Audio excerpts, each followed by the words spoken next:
आदाब। 5 बजे की खबरों में आपका खैर मकदम है। मैं हूं फरीद आरिफ सिद्दीकी और सबसे पहले नजर डालते हैं आज की सुर्खियों पर। सदर जमहूरिया द्रौपदी मुर्मू ने आज आलमी यौम माजूर के मौके पर माजूरों को ताकतवर बनाने की समत में नुमायां खिदमत अंजाम देने वालों को कौमी अवार्ड से किया सरफराज।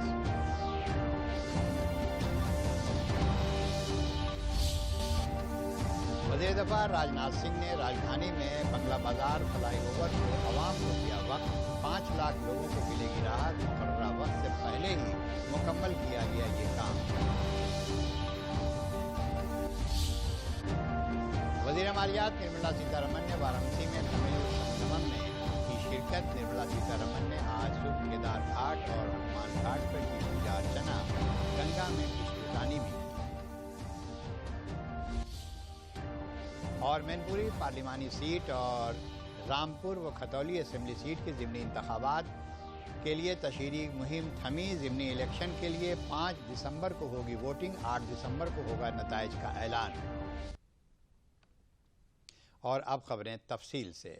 सदर जमहूरिया द्रौपदी मुर्मू ने आलमी यौम माजूर के मौके पर माजूर अफराद की फलाह बहबूद के लिए नुमायां खिदमात अंजाम देने वाले शख्सियात, इदारों, तंजीमों, रियासतों और अजला को कौमी अवार्ड से सरफराज किया।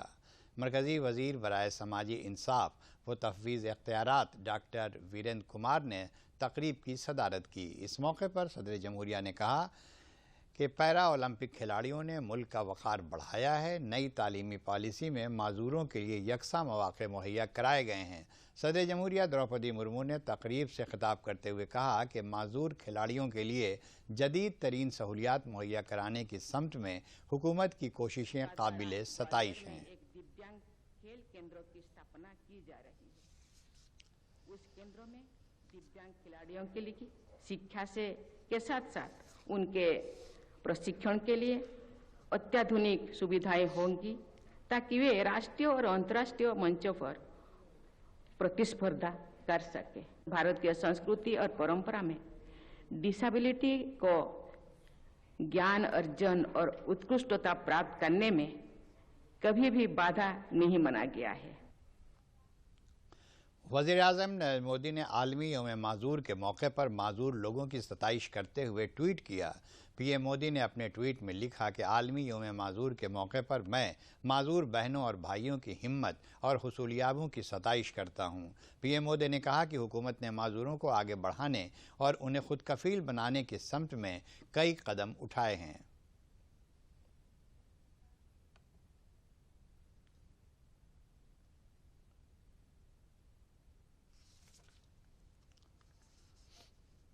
मरकज़ी वज़ीर दिफ़ा राजनाथ सिंह ने अपने पार्लिमानी हल्के लखनऊ के बंगला बाजार फ्लाईओवर को जुमे के रोज़ अवाम को वक्फ किया।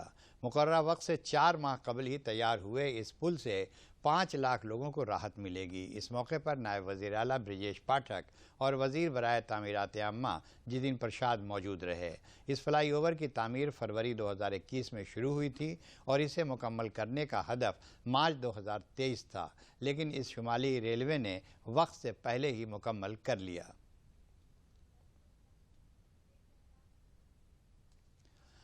मरकज़ी वज़ीर मालियात निर्मला सीतारमण काशी तमिल संगमम में हिस्सा लेने के लिए वाराणसी के दौरे पर हैं। निर्मला सीतारमण ने आज सुबह केदार घाट और हनुमान घाट पर पूजा अर्चना की। इसके अलावा उन्होंने गंगा नदी में किश्ती रानी भी की।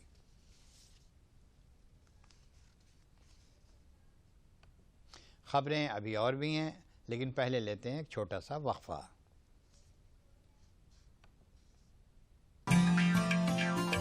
प्रधानमंत्री मोदी जी की दूरदर्शी सोच और मुख्यमंत्री योगी जी के दृढ़ संकल्प ने दिखा दिया कि कुछ भी असंभव नहीं है। अटल भूजल योजना घर घर में है आई। जन जन की सहभागिता से जल सुरक्षा नियोजन है बनाई। नई नई सिंचाई विधि अपना कर भूगर्भ जल है बचाना। भूजल संरक्षण कर सबका जीवन है बचाना। जल भूजल योजना को प्रदेश के 10 जिलों में लागू किया गया है। योजना का उद्देश्य भूजल में सुधार लाकर खेती के लिए पर्याप्त जल की व्यवस्था करना है, जिससे किसानों की पैदावार के साथ साथ आय भी बढ़ रही है। टपक व फव्वारा सिंचाई अपनाएं, जल बचाएं। वर्षा जल का संरक्षण तालाब, चेक डैम और मेड़बंदी इत्यादि द्वारा करें। शिकायत के लिए संपर्क करें। टोल फ्री नंबर 1800-110-121 पर संपर्क करें। जल शक्ति मंत्रालय, भारत सरकार व भूगर्भ जल विभाग उत्तर प्रदेश द्वारा जनहित में जारी। वक्फे के बाद खबरों में आपका फिर से खैर मकदम है। अब आइए अब देखते हैं उत्तर प्रदेश ज़िमनी इंतखाबात से जुड़ी खबरें।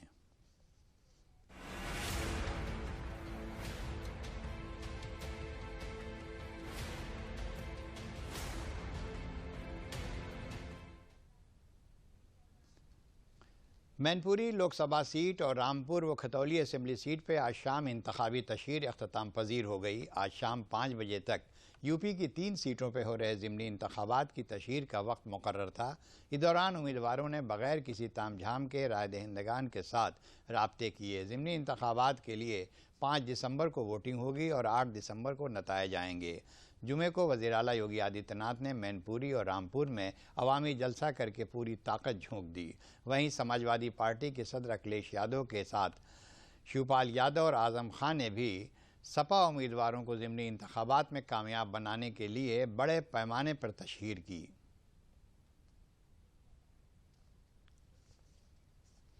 आइंदा साल होने वाली इन्वेस्टर समिट में बड़ी तादाद में NRI और इंग्लैंड के सनतकार शामिल होंगे। ये बात आज लखनऊ में वज़ीर बराए माही परवरी डॉक्टर संजय निषाद ने सहाफ़ियों से कही। NRI welfare society of India के इंटरनेशनल सेक्रेटरी DK त्यागी को एजाज़ से नवाजते हुए डॉक्टर संजय निषाद ने कहा कि UK और इंग्लैंड से आने वाली सनतकारों की क़यादत DK त्यागी कर रहे हैं। डॉक्टर संजय निषाद ने कहा कि रियासती हुकूमत के सभी सीनियर वुज़रा पूरी दुनिया के सनतकारों को इन्वेस्टर समिट में आने की दावत दे रहे हैं। उन्होंने कहा कि इन्वेस्टर समिट में बड़ी तादाद में सनतकार उत्तर प्रदेश में सरमायाकारी करेंगे। हम लोग पूरे देश और दुनिया के लोगों को आमंत्रित करते हैं कि जो भी उत्तर प्रदेश है वो उत्तर प्रदेश बने। कभी ये यहाँ 9 प्रधानमंत्री रह चुके हैं हम, और सभी हमारे धार्मिक स्थल और आस्था का केंद्र रहा है और एक ऐतिहासिक जगह रहा जहाँ से आज़ादी को हम लोगों ने शुरू किया और देश को आज़ाद कराया हो। एक गौरवशाली इतिहास रहा उत्तर प्रदेश का। तो इसमें हमारे उत्तर प्रदेश के जो वासी हैं पूरे देश दुनिया में हम लोग उनके इकट्ठा कर रहे हैं और 2023 में विशेष रूप से इन्वेस्टर समिट में बुलाकर इन्वेस्टमेंट जो कराकर जो 1 ट्रिलियन जो हमारी इकोनॉमी का जो टारगेट है उसे पूरा कर सके और यहाँ शिक्षा, स्वास्थ्य, रोजगार हर क्षेत्रों में मान सम्मान, स्वाभिमान, रोटी कपड़ा मकान की व्यवस्था कर सकें। आज लखनऊ में निजी तंजीम के ज़रिए सिल्क एक्सपो का इनेकाद किया गया, जिसका इफ्तिताह रियासत के वज़ीर बराए मेहनत व रोज़गार अनिल राजभर ने किया। इस एक्सपो में पूरे मुल्क के मुख्तलिफ रियासतों से आए बुनकरों ने दस्तकारी मसनूआत की नुमाइश की, जिसमें गुजरात, बनारस, तेलंगाना, तमिलनाडु और महाराष्ट्र के फ़नकारों ने हिस्सा लिया।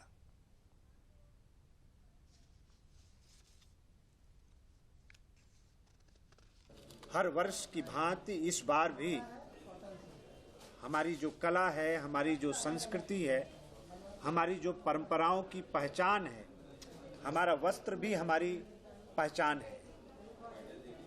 मैं देख रहा हूँ यहाँ तमिलनाडु से लेकर हमारे जो काशी की बड़ी ही समृद्ध परंपरा है, बनारस की साड़ियाँ पूरी दुनिया में मशहूर हैं। तो उनका कलेक्शन आज यहाँ पर हमारे लखनऊ वासियों के लिए इन्होंने उपलब्ध कराया है। हमारी बहनों के लिए भी मैं देख रहा हूँ कि सूट के भी कलेक्शन यहाँ हैं। यहाँ साड़ियाँ चारों तरफ देश के कोने कोने से हमारी जो पहचान बनी हुई है उनका भी स्टॉल यहाँ पर लगा हुआ है। और मैं साथ ही साथ अपने मुख्यमंत्री जी का भी मैं स्वागत करना चाहता हूँ। कल उन्होंने भी एक फैसला किया, उत्तर प्रदेश की सरकार ने भी फैसला किया कि यहाँ लखनऊ में हम एक बड़ा मंच ऐसे कार्यक्रमों के लिए उपलब्ध कराएंगे। तो सब मिला जुला कर ये अच्छी बात है। कन्नौज जिले के शहरी इलाके में वाक़ नाटियाना मोहल्ले में बिजली के मसाइल के सबब बच्चों के स्कूल जाना छोड़ने की इत्तला जैसे ही रियासत के वज़ीर मुमलिकत बराए समाजी बहबूद असीम अरुण को मिली तो वो फौरी तौर पर इस मोहल्ले में पहुंच गए और उन्होंने सबसे पहले बिजली के मसले को हल कराया और फिर स्कूली बच्चों को अपनी गाड़ी में बिठाकर स्कूल ले गए। वज़ीर ने बच्चों के वालिदैन से अपील करते हुए कहा कि वो अपने बच्चों को तालीम ज़रूर दिलाएं। वज़ीर मुमलिकत असीम अरुण ने कहा कि स्कूल में कुछ कमियां पाई गईं जिन्हें दुरुस्त करने की हिदायत दी गई है। बुनियादी तालीम अफसर कौशिक कुमार सिंह ने बताया कि वज़ीर मौसूफ की पहल पर बच्चे स्कूल जाने लगे हैं और स्कूल की कमियों को जल्द ही दूर किया जाएगा। अभी कुछ दिन पहले की बात है, कन्नौज नगर में एक मोहल्ला है हमारा नटियाना, जहाँ पे बिजली की कुछ समस्या थी। इसको बिजली विभाग के सहयोग से ठीक कराया, लेकिन मैंने अनुभव किया कि नटियाना में बच्चे स्कूल नहीं जा रहे थे और वहाँ के माताओं से पिताओं से ये वादा लिया था, उनको अनुरोध किया था कि बच्चों को स्कूल ज़रूर भेजेंगे। तो आज मैं देखने के लिए गया तो पाया कि बच्चे स्कूल नहीं गए थे। तो सबसे अनुरोध किया और बच्चों को स्कूल चलने के लिए कहा, तो बच्चे बहुत उत्साहित हुए और स्कूल गए। पास ही में स्कूल है और कल से सभी बच्चे स्कूल जाएंगे, ऐसा वादा माता पिता ने किया। शहर में हमारा एक मोहल्ला है नटियाना, जहाँ पे कुछ बच्चे स्कूल नहीं जा रहे थे। तो माननीय मंत्री जी ने बात के क्रम में कहा कि वहाँ पे चल के जो बच्चे नहीं जा रहे हैं उनके माँ बाप को मोटिवेट करें, बच्चों को मोटिवेट करें ताकि वो स्कूल जाएं और शिक्षा से उनका विकास हो सके। उसी क्रम में माननीय मंत्री जी आज गए, घर घर गए, वहाँ पे उनके साथ हम लोग भी गए थे और घर घर जा करके बच्चों से बात किए। जो बच्चे स्कूल नहीं जा रहे थे उनके गार्जियन से बात किया गया, गार्जियन को मोटिवेट किया गया। सब बच्चों को साथ लेकर के हम लोग स्कूल आए, बच्चों का नामांकन कराया, वहाँ पे बच्चों के माता पिता को ले आए हम लोग स्कूल में, उनसे बात किया, उनसे मोटिवेट किया गया। माननीय मंत्री जी ने बहुत मोटिवेट किया और उन लोगों ने ये हामी भरी कि हम कल से रोज स्कूल बच्चों को भेजेंगे।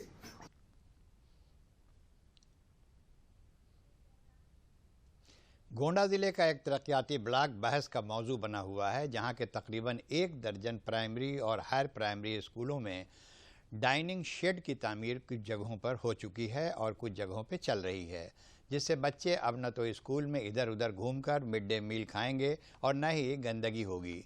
बारिश और धूप से बच्चों को राहत मिलेगी। स्कूलों में डाइनिंग शेड के नीचे मेज़ और बेंच मुस्तकिल तौर पर तामीर कराए गए हैं, जिससे बच्चे एक साथ बैठकर खाना खा रहे हैं। कायाकल्प और मनरेगा के तहत डाइनिंग शेड की तामीर हुई है। बाकी बच्चे दीगर स्कूलों में जल्द ही तामीर कराई जाएगी। ब्लॉक तरक्याती अफसर विकास मिश्र ने बताया कि डाइनिंग शेड में एक साथ 180 बच्चे खाना खा सकते हैं। तरक्याती ब्लॉक में 10 से 15 स्कूलों में डाइनिंग शेड की तामीर कराई जा रही है। दीगर स्कूलों में दस्तयाबी के मुताबिक तरजीही बुनियाद पर तामीर कराई जाएगी। ये उच्च प्राथमिक विद्यालय धानेपुर है। यहाँ पर आदरणीय मुख्य विकास अधिकारी महोदय के निर्देश के क्रम में mid day meal dining set का निर्माण कराया गया है। बच्चे अभी तक इधर उधर बैठ के बरामदे में और कैंपस में बैठकर खाना खाते थे, जिससे गंदगी भी फैलती थी और उन्हें असुविधा होती थी। आदरणीय सीडीओ सर के निर्देश के क्रम में यहाँ mid day meal dining set का निर्माण कराया गया है, जिसमें एक साथ 180 बच्चे मिड डे मील खाना खा सकते हैं। बच्चे बहुत आराम से भोजन करते हैं, चाहे बरसात हो या धूप हो, अब उनको सुविधा मिल रही है। यहाँ पे बहुत अच्छा लग रहा है। पहले हम लोग वहाँ पे बैठ के खाना खाते थे, इधर उधर मेरे कपड़े गंदे हो जाते थे हम लोगों को। अभी एक साथ बैठ के खाना खाते बहुत मजा आता है। अब डाइनिंग सेट बन गया है तो हमें बहुत अच्छा लगता है। पहले हम इधर उधर बैठकर खाना खाते थे, जब बारिश होती थी तो हमें क्लास में भी खाना खाना पड़ता था। तो अब यहाँ पर बन गया है, ना ही पानी का डर है ना धूप का डर है, आराम से यहाँ सब लोग एक साथ बैठकर खाना खाते हैं। उन्नाव जिले में लखनऊ कानपुर हाईवे पर लखनऊ से कानपुर की तरफ जा रहे ट्रक और डंपर में हुई टक्कर के बाद दोनों गाड़ियों में लगी आग से 3 लोगों की जिंदा जलकर मौत हो गई। मौके पर पहुंची उन्नाव पुलिस गाड़ियों के नंबरों से महलूकीन की शनाख्त करने की कोशिश कर रही है। उन्नाव के अजगैन थाना हलके में ट्रक और डंपर की आपस में टक्कर हो गई, जिससे दोनों गाड़ियों में आग लग गई। मौके पर पहुंची पुलिस ने फायर ब्रिगेड की मदद से किसी तरह आग पर काबू पाया। पुलिस ने लाशों को पोस्टमार्टम के लिए जिला अस्पताल भेजा। ट्रक और डंपर में आग लगने के सबब सभी कागजात भी जल गए, जिसकी वजह से महलूकीन की शनाख्त अभी नहीं हो पाई है।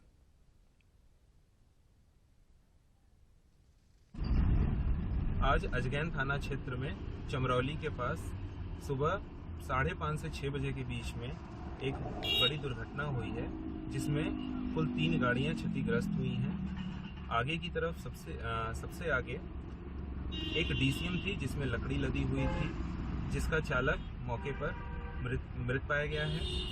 पीछे की जो दूसरी गाड़ी थी वो एक टेलर थी जिसमें मोरंग पड़ी हुई थी। उसके चालक और उसका सहयोगी क्लीनर जीवित हैं और स्वस्थ हैं। और जो सबसे पीछे की तरफ जो ओवर स्पीडिंग करती हुई डंपर आ रही थी जिसमें की गिट्टी थी, उसके चालक और सहयोगी क्लीनर मौके पर ही मृत पाए गए हैं और उनकी डेड बॉडी जल गई थी। बिल्कुल आगरा में थाना फतेहपुर सीकरी इलाके के कोरई टोल प्लाजा के पास आगरा जयपुर कौमी शाहराह पर आज सुबह ट्रक की जद में आने से एक कार बेकाबू होकर पलट गई। इस हादसे में कार ड्राइवर समेत 4 लोगों की मौके पर ही मौत हो गई, जबकि निस्फ दर्जन से ज़्यादा लोग ज़ख्मी हो गए, जिनमें से कई की हालत संगीन है। ये दर्दनाक हादसा उस वक्त हुआ जब राजस्थान के ज़िला रामसमंद के गांव सरूड के रहने वाले एक कुंबे के लोग बारात लेकर कार से पटना जा रहे थे। तभी थाना फतेहपुर सीकरी के कुरई टोल प्लाजा के नज़दीक ट्रक को ओवरटेक करने के दौरान कार ट्रक से टकराकर पलट गई। इस हादसे में एक खातून समेत 4 लोगों की मौके पर ही मौत हो गई, जबकि दूल्हा समेत निस्फ दर्जन से ज़ायद लोग ज़ख्मी हो गए हैं। मौके पर पहुंची पुलिस ने मुकामी लोगों की मदद से महलूकीन की लाशों को पोस्टमार्टम के लिए भिजवाया और ज़ख्मियों को इलाज के लिए अस्पताल में दाखिल कराया।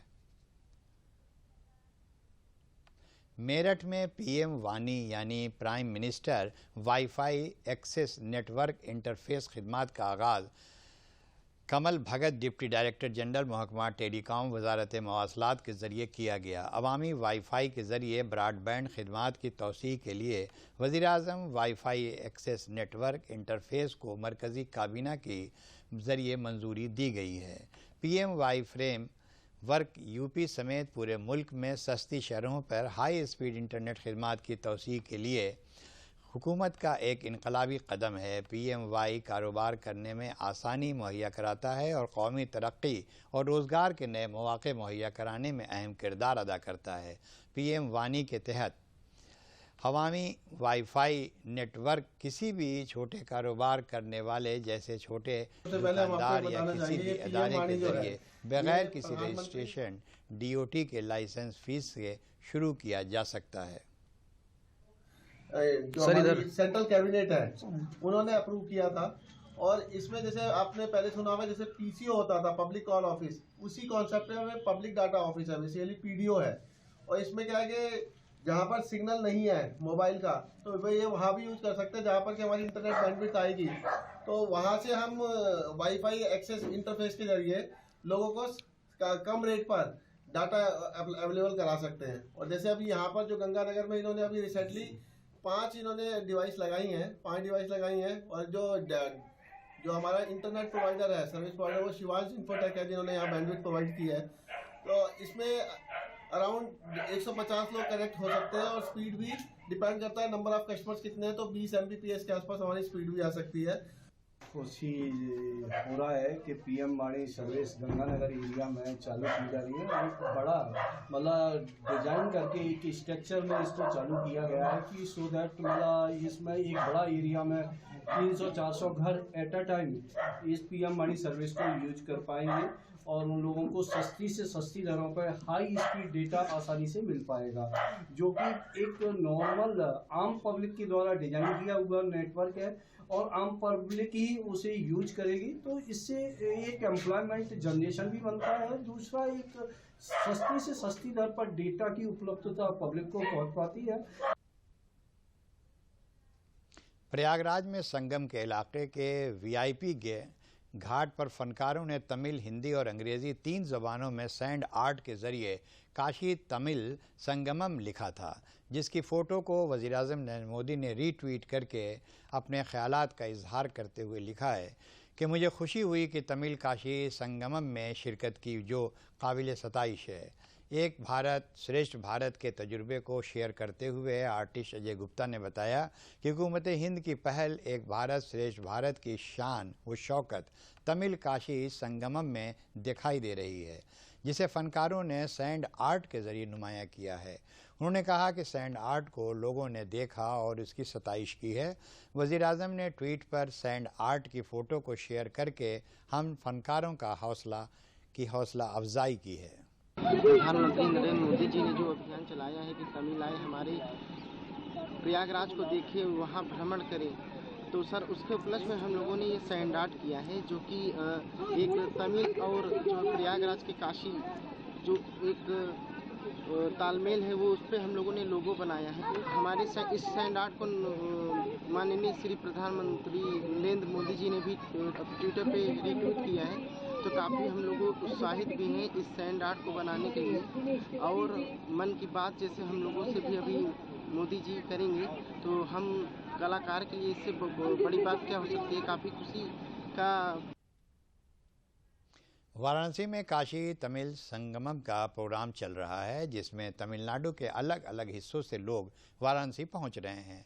तमिलनाडु के मुख्तलिफ इलाकों से वाराणसी आने और यहां से जाने वाले लोगों के लिए रेलवे ने भी खुसूसी इंतजामात किए हैं। इन लोगों के आने जाने के लिए ट्रेनों में स्पेशल डब्बे लगाए गए हैं। यहाँ काशी तमिल संगमम में शामिल होने के लिए आने वाले लोगों के खैर मकदम के लिए अजीमुशान इंतजामात किए गए हैं। वहीं लोगों के वापसी पर उन्हें शानदार विदाई भी दी जा रही है। इसी सिलसिले में जुमे की रात तकरीबन 200 लोगों का वफ्द तमिल संगमम में शिरकत करने के बाद यहाँ से ट्रेन के ज़रिए वापस लौटा। इन सभी लोगों को दीनदयाल उपाध्याय जंक्शन पर शानदार विदाई देने के लिए मरकज़ी वज़ीर बराए भारी सनत और मुकामी रुकन पार्लियामेंट डॉक्टर महेंद्र नाथ पांडे की क़यादत में मुकामी रुकन असेंबली और सैकड़ों की तादाद में बीजेपी कारकुनों के साथ ही ज़िला और रेल इंतज़ामिया के अफसरान भी मौजूद रहे। हमारे आदरणीय प्रधानमंत्री नरेंद्र मोदी जी ने एक भारत श्रेष्ठ भारत की भावना से तमिल, जो अपने आप में भारत ही नहीं दुनिया की प्राचीन संस्कृति का परिचायक है, और काशी, जिस काशी को तमिल के लोग इतने श्रद्धा करते हैं कि दक्षिण में भी शिव काशी और तेन काशी, तेन काशी का अर्थ होता है दक्षिण काशी, तेन माने दक्षिण, इस तरह से जुड़ के लोग चलते हैं। उनको एक साथ मिलाना ये भारतीय संस्कृति के संस्कारों का विस्तार है, व्याप है। इस रूप में मोदी जी की भावना के अनुरूप हम सब उनका स्वागत भी किए और आगे भी करेंगे, और उनको जाते समय उनका अभिनंदन करते हुए उनको विदाई दी गई और ये क्रम जारी है। बरेली के फरीदपुर में वाक़ द्वारिकेश चीनी मिल में ब्राज़ील की तर्ज पर गन्ने के रस से एथेनॉल बनाया जा रहा है। मिल से तेल कंपनियों को सीधे एथेनॉल की सप्लाई की जा रही है। मिल को 1 किलो लीटर एथेनॉल से 65,610 रुपये की आमदनी भी हो रही है, जिससे किसानों को हर वक्त गन्ना कीमत की अदायगी हो रही है। फरीदपुर चीनी मिल में एथेनॉल बनाने के लिए 175 किलो लीटर योमिया सलाहियत वाला नया प्लांट लगाया गया है, जिसमें 20 से 22 हज़ार क्विंटल गन्ने से एथेनॉल बनाया जा रहा है। इससे चीनी की सरप्लस पैदावार के मसले से भी निजात मिल गई है। ज़िला गन्ना अफसर यशपाल सिंह ने बताया कि गन्ने से एथेनॉल की पैदावार से मुल्क की मईशत मजबूत होगी और किसानों के वक्त पर अदायगी भी हो सकेगी। एथेनॉल बनने से 20% पेट्रोल में खुद किफ़ालत बढ़ जाएगी। यहाँ पर जो हमारी शुगर फैक्ट्री, शुगर की जो कैपेसिटी है वो 8,000 TCD पर डे है। 8,000 टन गन्ने को हम क्रश करते हैं, और हमारे पास जो इथेनॉल प्लांट है वो 1,75,000 लीटर पर डे की कैपेसिटी का है। पिछले सालों तक हम इथेनॉल का प्रोडक्शन मोलेसिस से करते थे। अब इस वर्ष से हमने एल्कोहल का उत्पादन केन जूस सिरप से प्रारंभ किया है। वो इसलिए किया है क्योंकि चीनी की मार्केट में बहुत ज़्यादा उपलब्धता है। द्वारिकेश चीनी मिल फरीदपुर में इस साल जो है सीधे गन्ने के रस से एथेनॉल बनाया जा रहा है। 25,000 कुंटल गन्ने के रस से जो जितना क्रश कर रहा उससे सीधे एथेनॉल बनाया जा रहा है, उससे चीनी नहीं बनाई जा रही। और उसका जो है इथेनॉल ऑयल कंपनियों को जो भारत सरकार ने निर्धारित किया उसे भेज दिया जा रहा है, जिसके कारण जो है तेल की मांग अधिक होने के कारण चीनी मिलों को पैसा भुगतान हो जा रहा है, प्राप्त हो जा रहा है और गन्ना मूल्य इसके कारण वो किसानों को शीघ्र गन्ना मूल्य भुगतान दे रहे हैं। जैसा कि आपको मालूम है कि द्वारिकेश समूह हमेशा अग्रोत्तर सोच के साथ काम करता है। जो तकनीकी आने वाली है उसको भांप के और उसके अनुसार अपने प्रोजेक्ट को समय रहते हुए लागू करता है। तो इसी कड़ी में हम लोगों ने ये डिस्टिलरी लागू करी और आगे यदि सब ठीक रहता है तो आगे हम आपको बताएंगे कि रिफाइनरी भी हमारे ग्रुप में लगेगी। आज़ादी के 75 वर्ष मुकम्मल होने के मौके पर मुल्क आज़ादी का अमृत महोत्सव मना रहा है।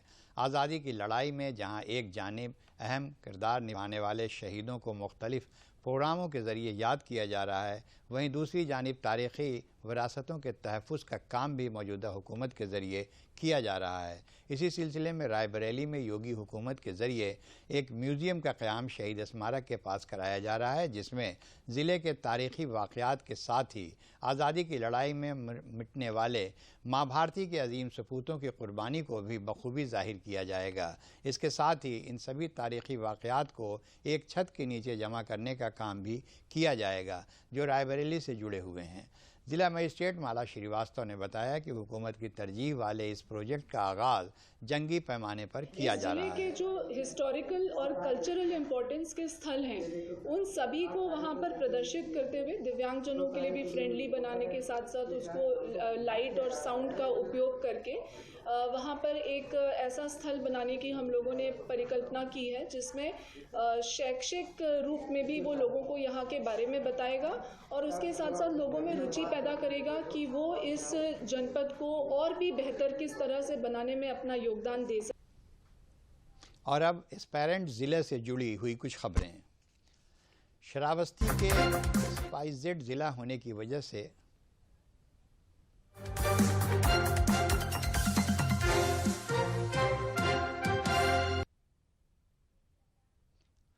श्रावस्ती के एस्पायरेंट ज़िला होने की वजह से यहाँ के स्कूलों को मिशन कायाकल्प के तहत खूबसूरत और दिलकश बनाया जा रहा है। इससे यहाँ पर स्कूलों की तस्वीर बदल रही है, वहीं यहाँ तालीम के मयार में भी सुधार होता जा रहा है।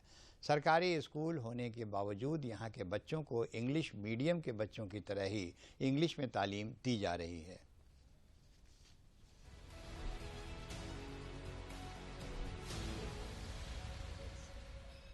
ये तस्वीरें हैं आकांक्षी जिला श्रावस्ती के गिलौला शिक्षा क्षेत्र के प्राथमिक विद्यालय उत्मापुर की, जहां पर प्राइमरी पाठशाला में पढ़ने वाले बच्चे किसी कॉन्वेंट में पढ़ने वाले बच्चों से कम नहीं हैं। मुझे यहाँ पर अच्छा लग रहा है। प्राइवेट स्कूल से मुझे अच्छी शिक्षा मिल रही है। इंग्लिश पढ़ाई कर रहे हैं, हिंदी पढ़ाई कर रहे हैं, सब मैथ, इतिहास, विज्ञान, भूगोल। स्कूल में स्मार्ट क्लास का भी पूरा इंतजाम किया गया है ताकि बच्चे विषय को आसानी से समझ सकें। साथ ही स्कूल के शिक्षक भी कड़ी मेहनत कर बच्चों को आगे बढ़ाने में जुटे हुए हैं।